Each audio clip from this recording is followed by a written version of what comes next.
కేంద్ర ప్రభుత్వం ప్రవేశపెట్టిన బడ్జెట్లో బీసీల సంక్షేమానికి భిక్షం వేసినట్టుగా కేవలం 2,150 కోట్లు మాత్రమే కేటాయించారని విమర్శించారు జాతీయ బీసీ సంఘం అధ్యక్షుడు ఆర్ కృష్ణయ్య. దేశంలోని 75 కోట్ల మంది బీసీలకు పంచితే చాక్లెట్లు బిస్కెట్లు కూడా రావని ఎద్దేవా చేశారు. బీసీల విద్య, ఉద్యోగ, ఆర్థికాభివృద్ధి ఇలాంటి స్కీంలకు కేటాయింపులు లేవన్నారు. జాతీయ బీసీ కార్పొరేషన్ కు బడ్జెట్ కేటాయించకుండా నిర్వీర్యం చేశారని కృష్ణయ్య విమర్శించారు.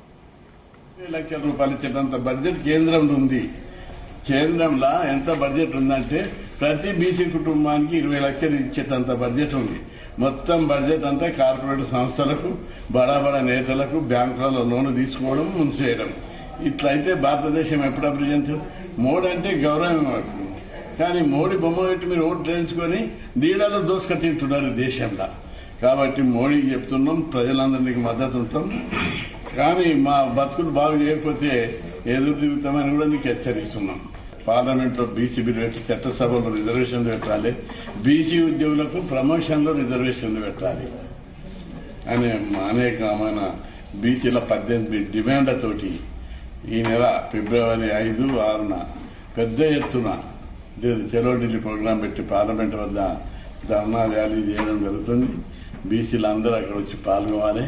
బీసీ కులంలో పుట్టినందుకు బీసీలు అందరు బాధ్యత.